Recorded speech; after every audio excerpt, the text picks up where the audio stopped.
Fine, let's do that again. No. Tell me a story. What now? Don't you know any stories? Oh, certainly. I know hundreds of stories. Tell me one, please. All right, now let me think. All right, now this happened many, many years ago. That's not the way to begin. Stories start once upon a time. Oh, yes, that's true. Well, once upon a time, there was a little boy, and he lived in a little town. What was his name? His name was David. He was a shepherd, and the town where he lived was called Bethlehem. Oh, I know Bethlehem. That's where the star was. That's right, only David lived long before the star. Well, one night, David was out in the hills tending his sheep. He was playing the harp and singing. What was he singing? Jingle bells? No. No, Jingle Bells hadn't been written then. David was singing songs that he wrote himself. Well, suddenly an angel came down and spoke to David. How did David know it was an angel? He didn't know. And you know, that's the way it always is. Angels come down and put ideas into people's heads, and then people feel very proud of themselves because they think it was all their own idea. Well, this angel said to David, "One of your lambs has strayed." So David put aside his harp and went out in the darkness to find the lamb. Of course, the angel guided him. And when David found the lamb, he saw a great, big, ferocious lion. Oh! So David said to the lion, "You get away from that lamb." And the lion said, "You get away from me or I'll eat you too." Did David run away? No. You know why?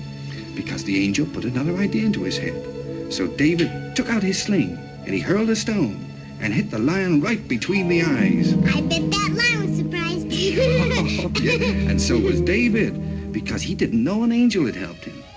Well, he picked up the lamb and took it back to the fold.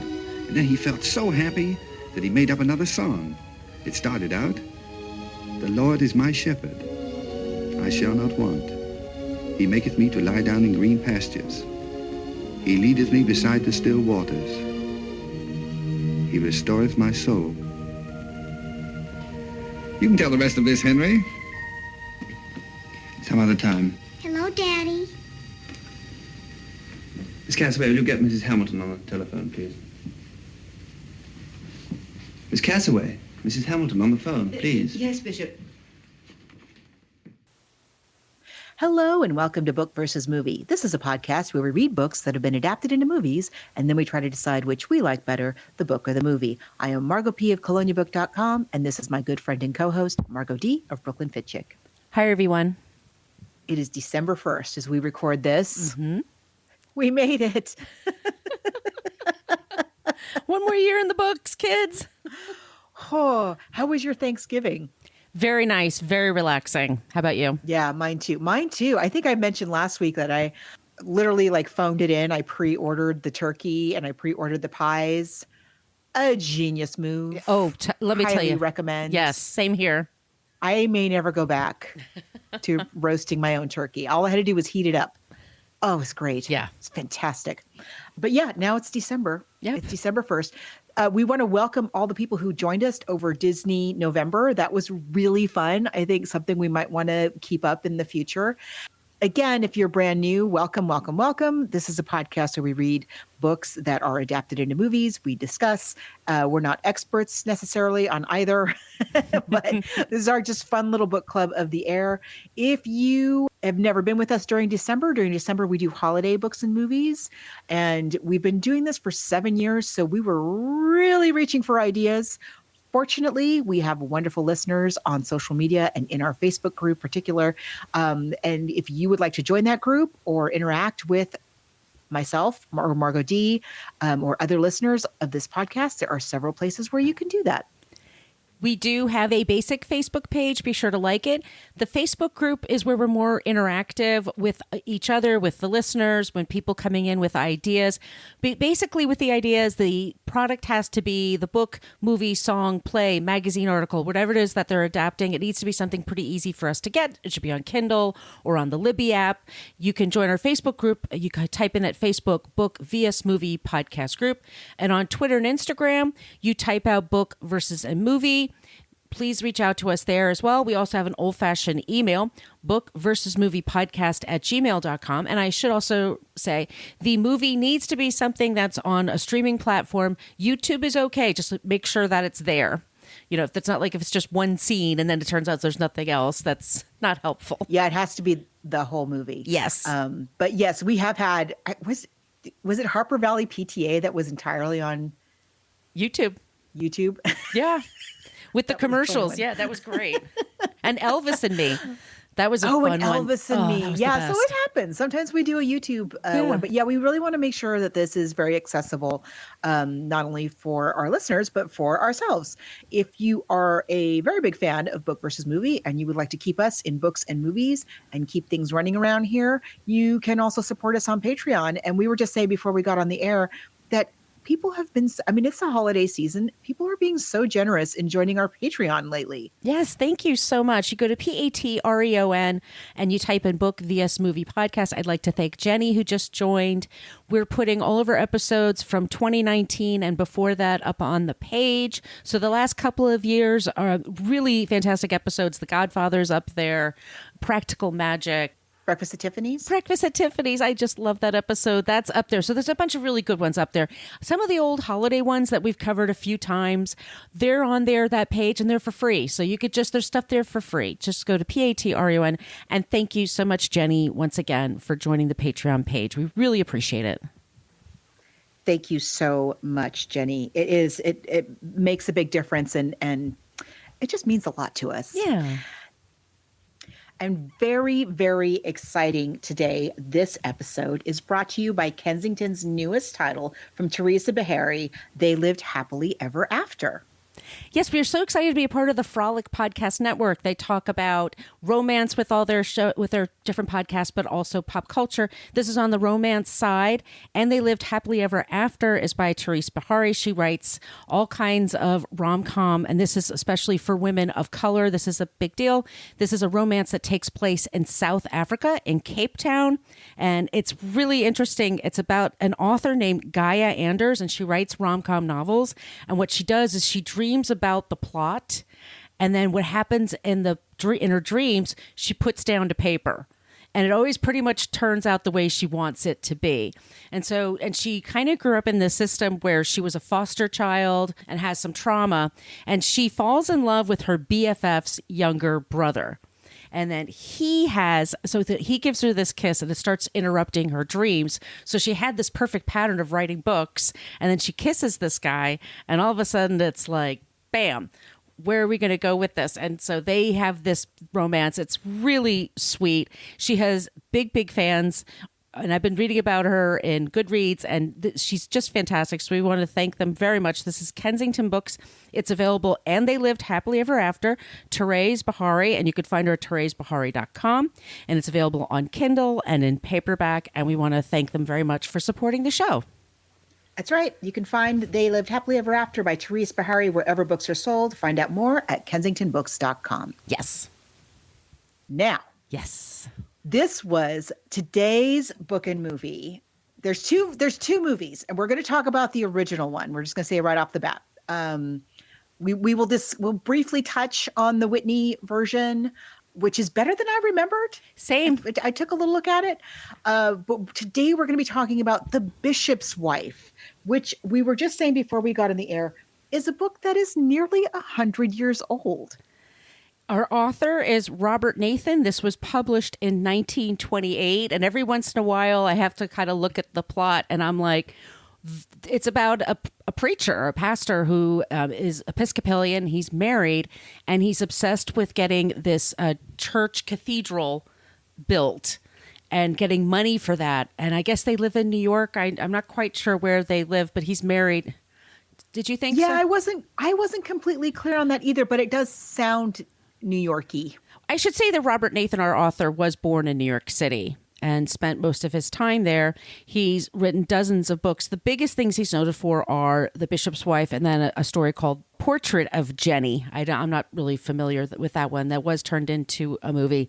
He was married 7 times, Margot. 5 times he was divorced. 6th wife passed away. His 7th wife was Anna Lee, who played Mrs. Quartermain on General Hospital, Lila Quartermain, the matriarch. Lila Quartermain. I loved her. So he's an optimist. He's an optimist. And what's interesting is that he's from a Sephardic Jewish family. They were from the U.S. and Switzerland. They came to the U.S. and he went to Harvard. It's interesting. He's related to two women. His mother's two sisters were also last name Nathan. One was Maud Nathan, one was Annie Nathan Meyer, and they were on two different sides of the suffragettes movement. And you could look them both up on that.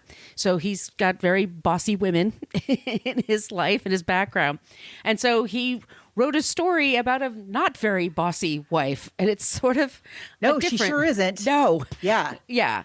So, and a couple of things that I thought were really interesting about the book, just right off the bat, is that you have again you have to kind of bear in mind the entire time that it's the mid 1920s when he's writing this. It's not the Depression yet. We're like right on the precipice of the stock market crash, but already there's some, just like today, already there's some inequities, just like how the pandemic has really highlighted things that were already not working in our various systems. In a similar way, there were already these rumblings, things that weren't quite working in American society in the mid 1920s, that when the stock market crashes, everything really unravels really fast.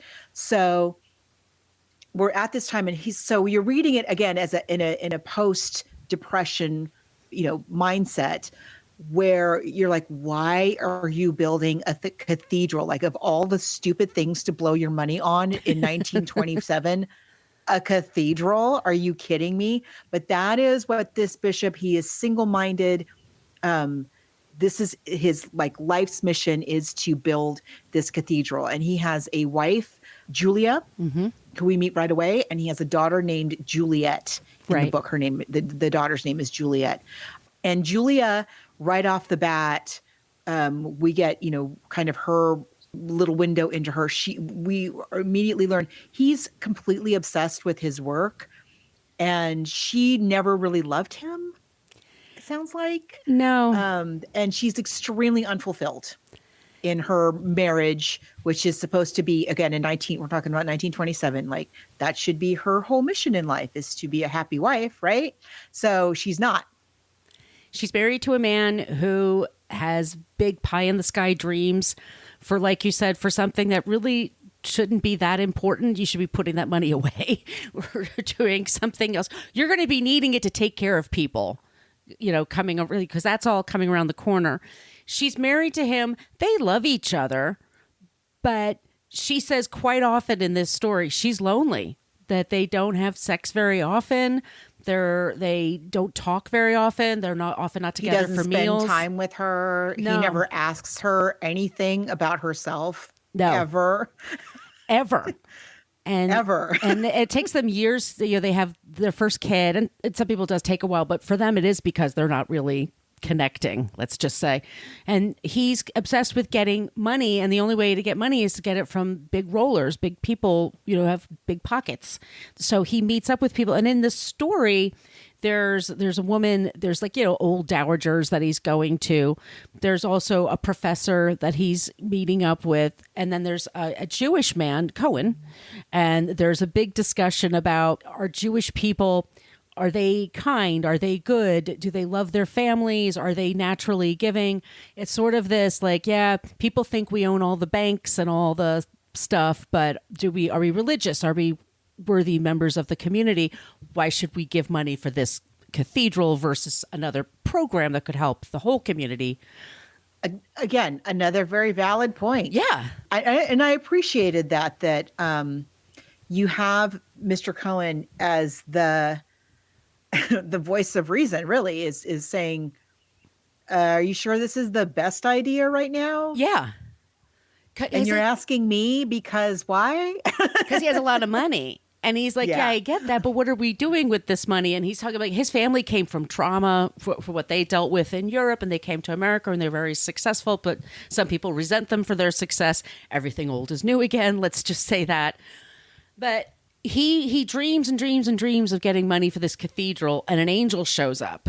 And the angel's name is Michael, I believe, in the book. Yes, it's in the book. It is Michael. And Michael's there handsome. are some, we should just say, first of all, we spoil everything. Yeah, that's so if you've never read this book or seen this movie, and you don't want to know how it ends, maybe don't listen to this just yet. But there are some significant differences in the story between the book and the movie. One is just what we just described, which is that it is a loveless marriage. This is right from the outset, it is defined as a loveless marriage. And the second, okay, we have the angel whose name is not Dudley as it is in the movie. It is Michael. And Michael is very charming and everybody loves him. Just like in the movie, he's very upfront with the bishop, like, hey, here I am, I'm an angel. Yeah. And the bishop in the book is very like, oh, okay, great. Just what I wanted. Help me build this cathedral. Yeah. This comes out, by the way, the movie, this is 1928, this comes out. The movie comes out in 1947, and it's just at the same year that It's a Wonderful Life comes out. And there's a couple of the same actors. So there's two, There sure are. yeah, which is alarming at first. And they both really George? Like, oh no. Okay. Yeah, no. Yeah. But it's about an angel that goes into somebody's life to help fix their problems. And this guy's problems is a lot less interesting than George Bailey's. Like, that's a whole, and we did cover that before. I think it's on our Patreon page. Yeah. Yeah. But this angel comes along and he's sort of shadowing him around, and he's connecting with the wife, Julia, in a big, big way. Like, they fall in love. Yes. And he's struggling. In the book, Julia falls in love with the angel, and the angel falls in love with Julia. Like, it's very clearly stated. It's not like, and I'm sorry, did they sleep together or not? I don't think so. Okay. I think God it prevents. Gets real steamy there for a second. Passionate clinch in one moment. Like, he could feel the hair on his face, and it's setting his face on fire, and he's talking to God, like, and God saying, no, you can't have mortal love. You can only, yeah.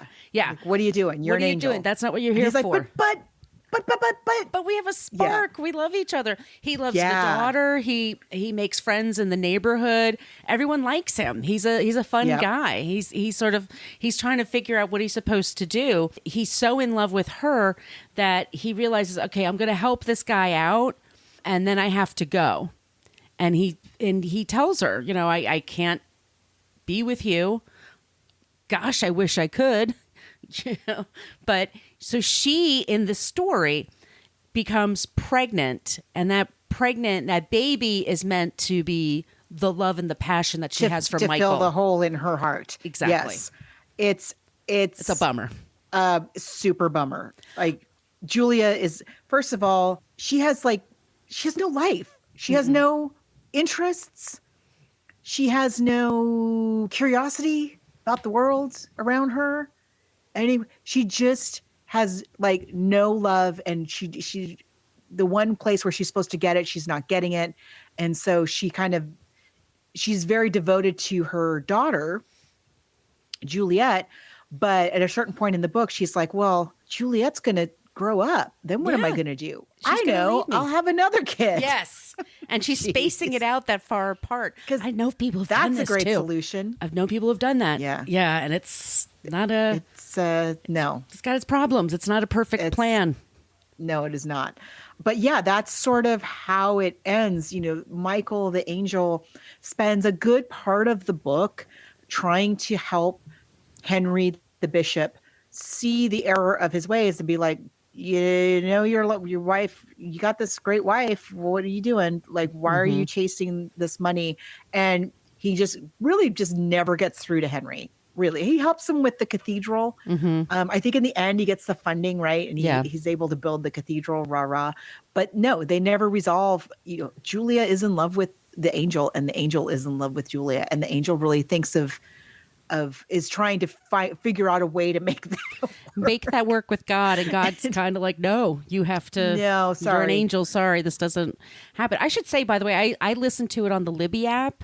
And you could do books and you had audiobooks. So it was like a 3-hour audiobook. It's super easy to find. Oh, it's very easy to find. And it's like 99 cents on Kindle or something like that. Oh, yeah. And it's well written. Yes. The writing is very good. And there are, as we've touched on, there are insights and concepts that I think are really interesting. But it's such a bummer. Like that's her life. Mm-hmm. Then what is she going to do? You're like, what is she going to do? She doesn't love this man and he doesn't love her. And how are you loving these children when you don't love each other and you don't love yourselves? I don't know. I don't know. But yeah. But and we know, and stock market crash is coming. And then what are you going to do with your cathedral?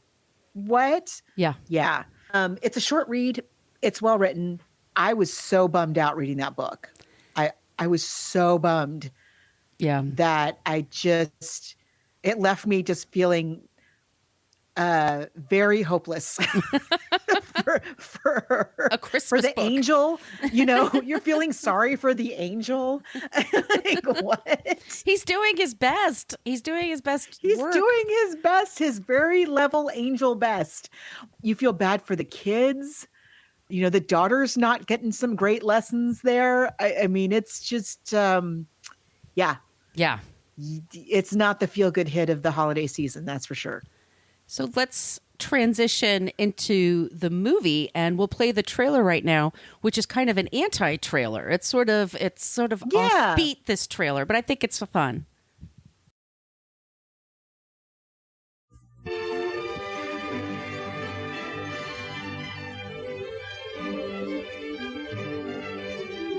Hollywood, California, and the studios where the distinguished pictures that bear the name of Samuel Goldwyn are produced. Such films as The Best Years of Our Lives, winner of 9 Academy Awards. It was in these very studios that we recently tried to make a trailer for a new and wonderful picture called The Bishop's Wife. You know what a trailer is. One of those little films you see at your theater which shows you scenes from some big picture that's coming soon. Well, we made the big picture, and it's on its way. But something happened to the little one. It was on the day we finished all work on The Bishop's Wife. The stars were on their way home. Well, looks like it. Yes, I'm afraid so, Loretta. Goodbye, Cary. It's wonderful working with you. Goodbye, David. See you very soon. Very soon, I hope. Goodbye, David. See you tonight. Oh, that's right. Whoa! What about the trailer? Trailer? Oh, I forgot all about it. Well, they must be set up somewhere. Where are they? Say 6. No, I think they're on 8, David. Oh, yes, come on. Just a minute, folks. I'm sorry. Can't go in without a pass. Oh, well, you see, we work here. That is, we just finished over there. Now we... All right, so you're finished. There's no one stopping you from leaving. You don't understand. We still have to make the trailer. Well, I'm sure you wouldn't want to stop us from telling people about a great picture like The Bishop's Wife. Have you seen it? Well, no, not exactly, but... Then how do you know it's great? Well, we had a lot of fun making it, and that's always a very good sign. Well, maybe so, but I'm new here. I don't know you folks, unless you got a pass.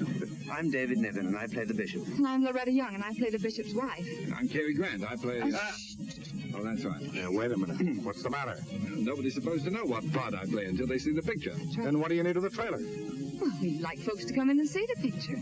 It's very fine, and it's quite the most unusual picture Sam Goldwyn has ever made. Oh, yeah, it's full of surprises. Oh, please. Well, if you put it that way. Thanks, officer. I've got an idea. What? The bishop's wife is different. Let's keep it that way. Let's have no trailer. David, a picture without a trailer? No, that's it. Why take all the wonderful surprises out of it before people see it? All right, so no trailer. No trailer. Wait a minute. Goodbye.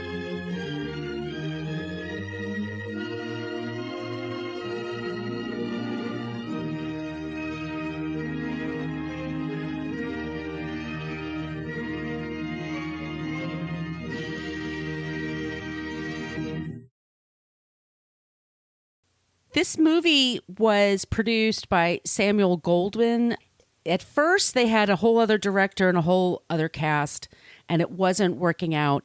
And he brought in Cary Grant, he brought in David Niven, and he brought in Loretta Young. He had to change like his main players. And Cary Grant would only do it if he could play the angel, and because he was a big star. Good choice. And I think it's a great choice. He's perfect. Yes. I mean, the reason the movie, and the movie is a delight. Let's just right off the bat. It's a really great holiday film. Oh, if you want to cheer yourself up after reading The Bishop's Wife, watch The Bishop's Wife. Funnily enough. This is true. You know, we've had this conversation, especially for those of you who are new, you don't know that we have quite a long and growing list I'm just, again, spoiler alert. I think we're going to agree that the movie is better than the book. Yes. This time. This is another one for that list. Just because a book isn't awesome or isn't like a riveting piece of entertainment doesn't mean that there's not a nugget of a story there that can make a great movie, as we've seen time and time again, like The Graduate and, of course, Jaws. Mm-hmm. I think this is another one of those scenarios where you have the bare bones of the story, where you have a bishop obsessed with building this cathedral, and an angel comes to help him, and he really actually helps the wife kind of a little bit more. In the book, the bishop is unhelpable. but then the other thing is, they're looking at it now from they're setting it in 1947, so it's not only post the crash and post the Depression, it's post World War II. Mm-hmm. There's still like a period of austerity, but America is kind of, their version of Build Back Better. They're kind of getting back on their feet. Unlike in the book, David Niven's bishop is kind of consumed. He's a little bit drunk with power, and he's consumed with building this cathedral. But the people who really know him and know his work are like, "Why are you doing this?" Mm-hmm. Which is not a thing that happens in the book at all. Everybody's like, "Oh, we've got to help him build this cathedral." What makes this work so well, apart from the fact that I think setting it in the contemporary time of 1947, I think was a great move. I also think the cast, what a phenomenal cast this thing has. Wow. I mean, and we talked about this, the same as It's a Wonderful Life. What makes that movie work the way, another Angel movie, what makes that movie work so well is the stellar cast that they put mm-hmm. together, not just the main characters, but all of we have the kind of similar situation where you've got all of these tertiary, figures that move in and out of the story, played by these absolutely A-list character actors. Elsa Lancaster is in here. She plays Matilda, the maid. Katie Nana. She's so funny. And Bride of Frankenstein. I love her so much in this role in The Bishop's Wife. Oh, she's adorable. She's so cute. She's so adorable. The house is great. They have this huge brownstone. The house is really fantastic. It's really amazing. And then they have the boy that plays young George Bailey. He is a kind of a kid on an ice rink. It's like the same of all things. The little girl that played Zuzu is the daughter in this story, Zuzu's Petals. Yeah, who's called Debbie for some reason. Or she's called Debbie. We don't know why. But unclear. I mean, again, if you've seen It's a Wonderful Life, you know how adorable this little girl is. Yeah. Is there anybody cuter in 1947? No. I guess not, because she's sweeping all the cute roles, and I can see why. Yeah. Cary Grant comes in and he immediately discusses with David Niven, "I'm your angel. I'm here to help you out. I'm Cary Grant. I'm going to be charming." And David Niven, he's like, right. Okay. And they get into a little snowball fight with the kids, and he gets Debbie to get her confidence. Hey, fellas. Who's the head man around here? What's the idea of this game you're playing? This isn't a game. This is a battle. We attack the fort and they try to defend it, see? Oh, yeah, I see. Well, this young lady would like to get into it. Who, her? She can't fight. Her father's a bishop. But what difference does it make what her father is? And you, High Hat? How'd you like her to play on your team? She couldn't throw a snowball as far as I could spit. Oh, couldn't she? Come on, Debbie. You show them what you can do. But it's true. I can't throw. Nonsense. Of course you can. Now, here. You pack it tight, put it in that hand, draw the arm back, aim it right at him, and let it go. Hey! Beautiful. A bullseye. She pitched a curve. Did you see that? Come on, kid. You're in our army. We broken their morale.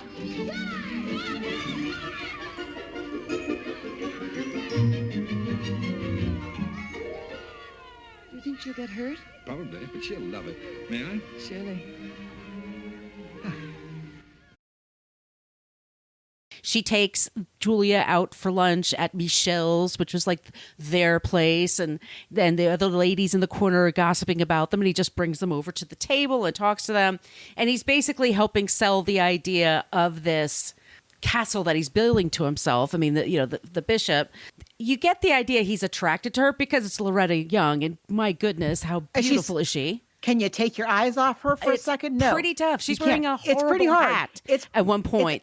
What is with that hat? It is so hideous. It's hideous. It is such an awful hat. But that's her Christmas was that hat. really? How was that the fashion? What are we missing about the hat that everybody is losing their mind about this hideous hat? That she wears Anyway. this. And And there's this scene. Yeah. There's this scene in the beginning when the angel first shows up. He establishes, first of all, again, it's Cary Grant. Right. It's Cary Grant. He's 43. He's at his most Cary Grantist. Yeah. And, he shows up. He's the suave angel who with the transatlantic accent. And he saves a blind man from getting hit by cars. And then there's a woman, this With a pram? scene where a woman, she's got a pram with a baby in it and a toddler in her that she's holding. And the toddler's like, and it's Christmas time. And the toddler's like, Mommy, I want to see the shop window. And the mom's like, okay. And so she leaves the pram on the crowded New York sidewalk Baby and carriage. walks about, I don't know, 20 feet to take her daughter to see the shop window. And as she's doing that, the pram starts rolling into traffic. And it's right before it's going to go into the intersection. Cary Grant, the angel, like swoops in and stops the pram. And so, what would crack me up is, so she's holding the toddler and she turns around and she goes, "My baby," drops the toddler, abandons the toddler on the crowded New York sidewalk to run after the baby. And she's like, "Oh, my baby, you saved my baby." I'm like, you had another kid, lady. Well, where's that kid? Because I don't see her anywhere. She seems to be gone now. Good job, Mom. So he establishes that he's an angel. You see right away, like, it's not quite like flash and mirrors and smoke and magic that way. It's this little kind of human magic that he does, and he charms people. He does kind of little Jedi mind trick kind of stuff on people. He knows their names. He knows everybody's first name. Everybody's first name. You get to look at Cary Grant and Loretta Young a lot, which is great. And I think David Niven as the bishop, he's wonderful. Yeah. Like, you see another thing that's really great about the movie that's not in the book at all is we get this little bit of backstory that the bishop and his wife used to run this parish in a very kind of underserved community, and he was really beloved, and he's very young to be a bishop, but this rich lady kind of took a shine to him and basically got him the job.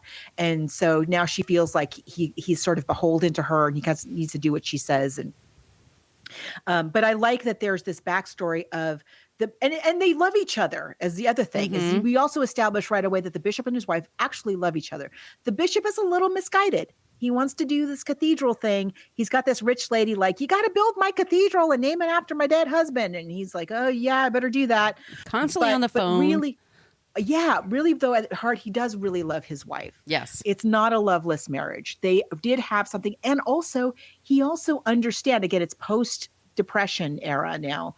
He also understands the importance of that he should really be working to help better people's lives.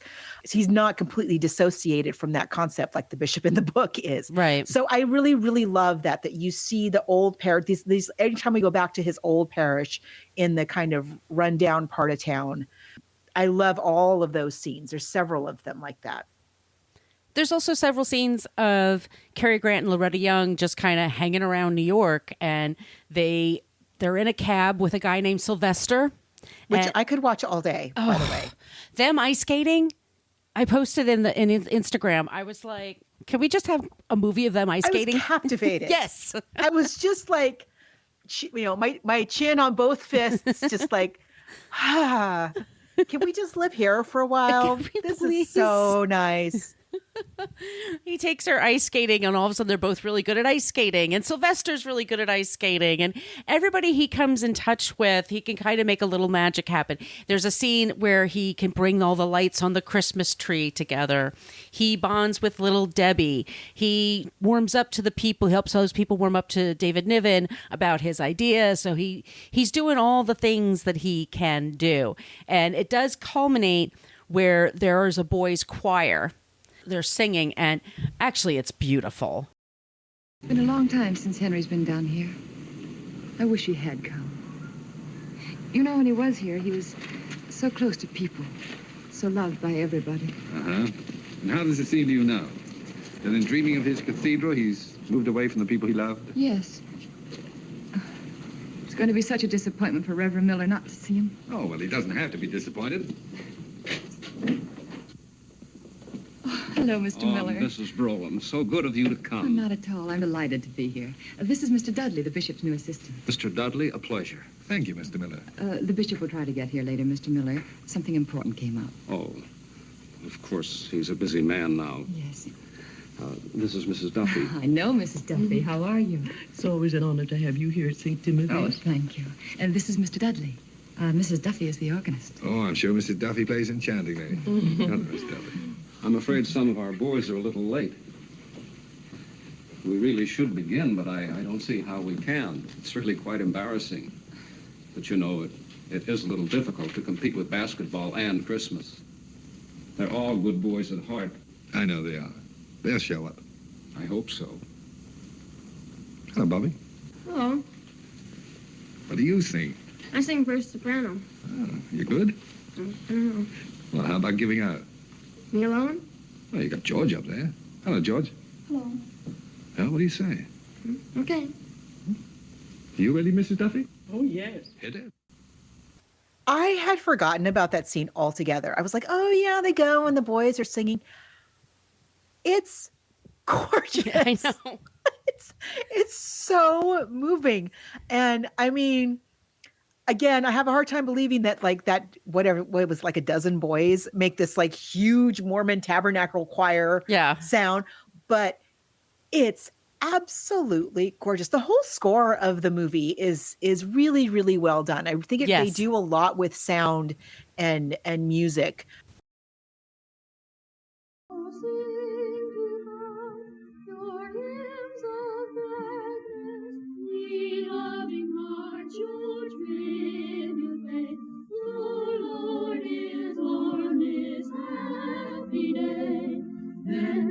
The sky with songs of gladness, disperse the shades of gloom and sadness. The Lord is born, His happy day. Oh, sing to God your hymns of gladness. Oh, sing to God your hymns of gladness. Ye loving hearts, your tribute pay.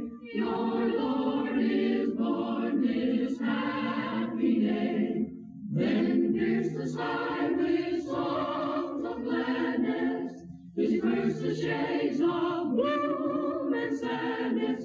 The Lord is born this happy day. Oh, sing to God your hymns of gladness.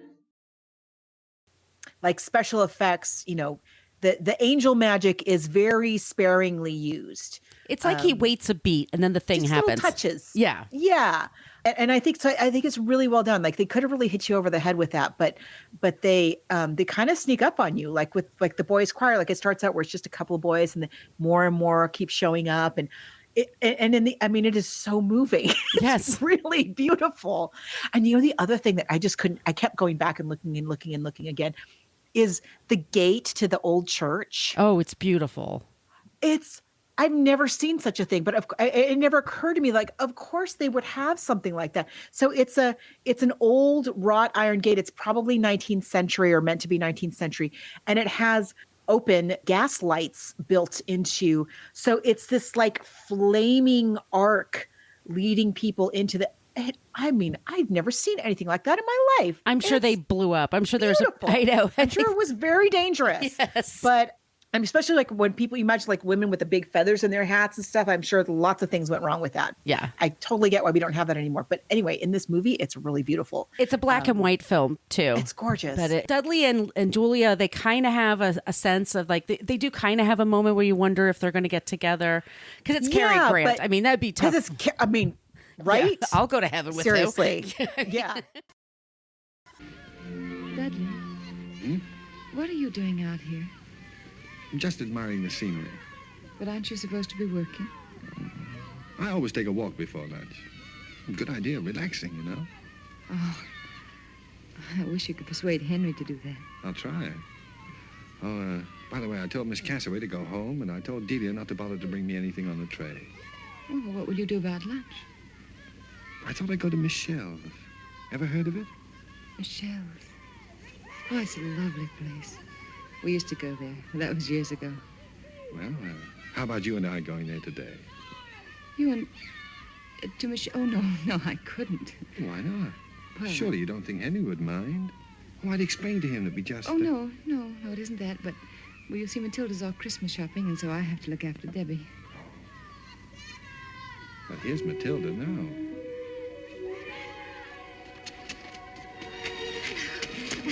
If you wish... Oh, hello. Hello. If you wish, I'll take Debbie home, Mrs. Braun. But, Matilda, you're shopping it. Oh, I finished it. I finished it so quick, it was just like a miracle. Mommy! We won! Oh, Debbie, that's wonderful. Congratulations. Come on! I'm giving out the medal! Oh, put up your hood, dear.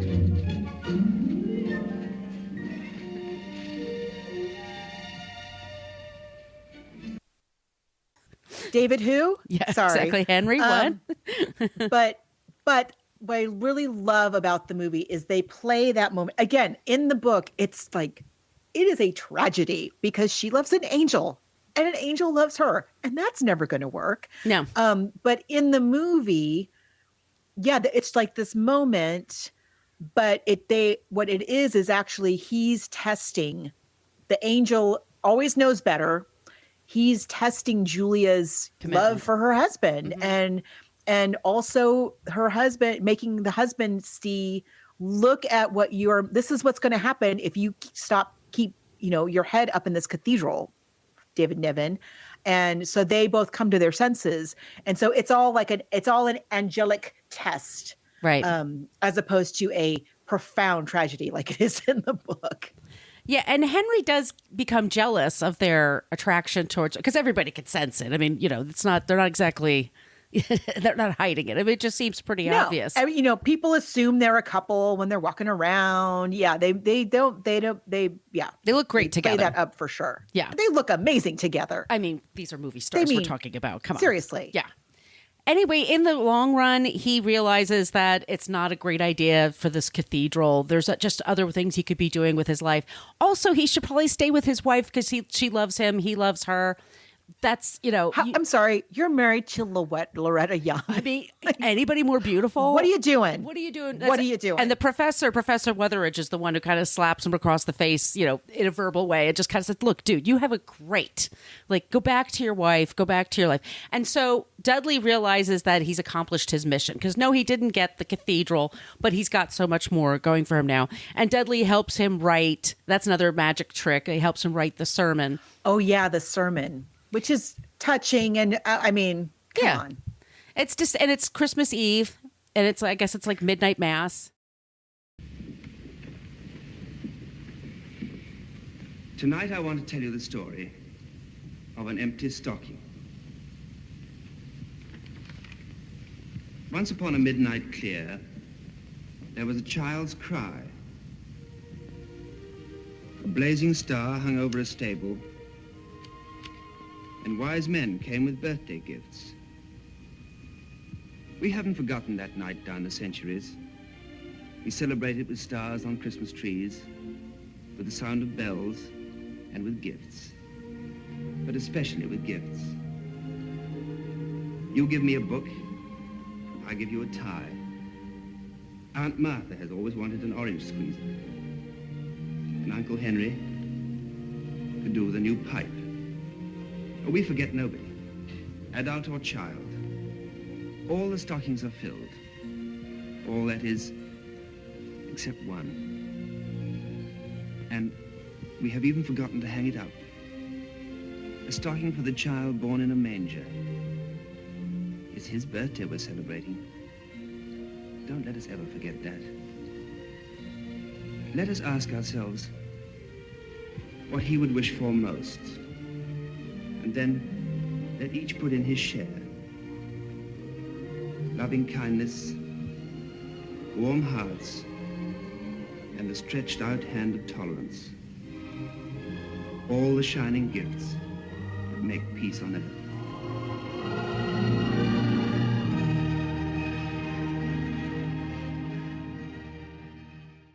You know who else I love? The bishop's secretary. Mildred? Yeah. Mildred Castaway. Yeah. She's the characters. All the performances are so good. So good. So good. Yeah. Elsa Lancaster is hilarious. And I do love Sylvester the taxi driver when he, goes out on the ice with them. I mean, there's He's just so some great. funny. He's wonderful. And in the end, he's playing the midnight mass, and he's got like this mass full of wonderful people. He's happy. In the it's old Christmas. church. In the old church. He's in the old church with the scary, dangerous gate. It's a great antidote to the book. Yes. It's uplifting. It's beautiful. It gives you hope. It makes you appreciate your life. It's funny. So many wonderful things in this movie. I'm so glad that we watched it. Yeah. I really enjoyed it. And it's something, I don't know if kids would really enjoy it that much. It's a little bit. I think it would be a little slow. A little slow for kids.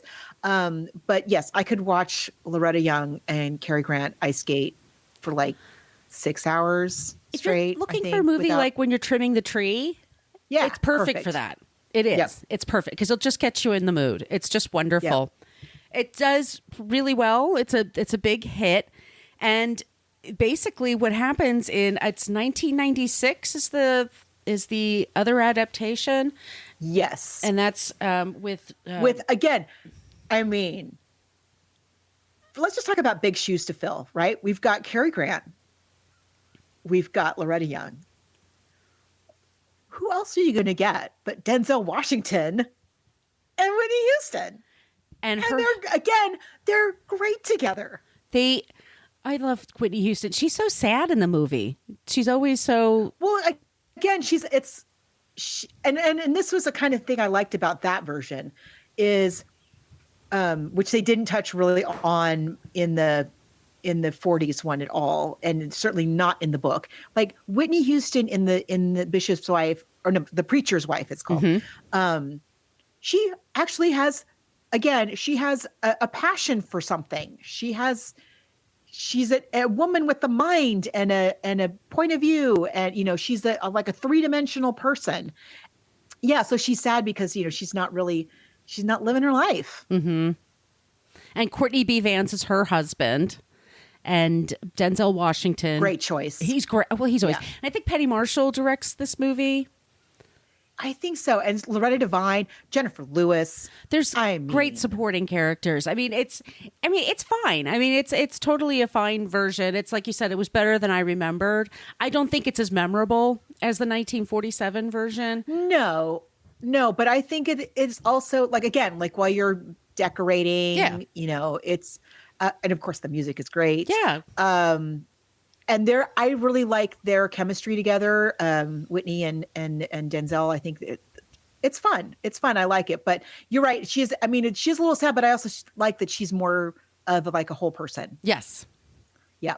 Yeah. But no, is it as memorable? No, come on. Yeah. Cary Grant. I mean, it's great. He's in a movie with Katharine Hepburn called Holiday, and it's 1939, and it's on Criterion Channel. And he was an acrobat when he was younger. There's a scene, even in this, like the physical stuff that he does. Well, he's 43. I'm saying, I think he's funnier than Jim Carrey. I will say that. I think Cary Grant is super funny. He could do a double take. Yeah, all his little double takes and his little like slow burn reactions to things. He's so funny. Yeah, he's special. He was one of the special ones. Mm-hmm. Yeah. So I just loved it. And I think it works so well because you have this triad of the two. We're going on and on about the two of them, but also David Niven. Mm-hmm. I think really, I really liked his performance so much because you really see the struggle that he's going through. Between what he thinks he should be doing and what he really knows he should be doing. You really see that conflict, and like that whole funny bit with him in the chair Mm-hmm. and the patroness. He's really, really good. And I think he's just the perfect counterbalance. The whole thing is just so well balanced. It's a delight. Yeah, absolutely. So movie. Yeah, so Hands movie. down. Movie. 1947 movie. And it's streaming on Amazon right now. Yep. Yeah. Yep. So what are we doing next? Well, we had a couple of ideas. There's Christmas in Canaan, Babes in Toyland, Year Without a Babes Santa. in Toyland, Laurel and Hardy? Okay, so Babes in Toyland, 1961. It's fantasy, Annette Funicello. Really? Yeah, it's the March of the Wooden Soldiers, excuse me. Uh-huh. And then let me see. I've never heard of it.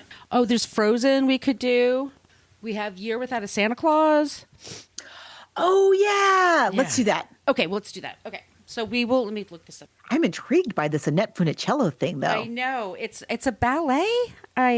Yes, the Year Without a Santa Claus. Yay! Dun, dun, dun, Dun, dun. dun. It's like 42 pages. All right. That's right up our alley. Okay. I might actually get my tree trimmed this week. Thank you, everyone, so much for listening to the show today. I'd love to thank Kensington Books for sponsoring this particular episode. Please be sure to follow us on all the things social media. Once again, if you have any ideas, please send them our way.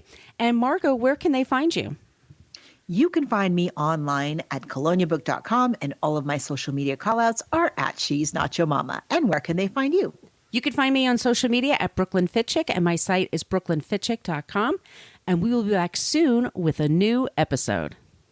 Thank you so much for listening to the Book versus Movie podcast. We are a part of the Frolic Podcast Network. You can find more podcasts you will love at frolic.media/podcasts. We follow the hashtags LadyPodSquad and Podern Family. If you want to support the show, you can go to our Patreon page, go to Patreon, and look for Book versus Movie podcast. We have a basic Facebook page, but we also have a private Facebook group. Go to Facebook and type in Book vs. Movie Podcast Group if you want to join that. You can follow us on Twitter and Instagram at Book vs. Movie. Spell all those words out. If you'd like to send us an email, it's Book vs. Movie Podcast, spell that all out, at gmail.com. You can follow Margot D at Brooklyn Fitchick on social media and Margot P at She's Nacho Mama. Thanks so much again for checking out our show, and we'll be back soon with a new episode.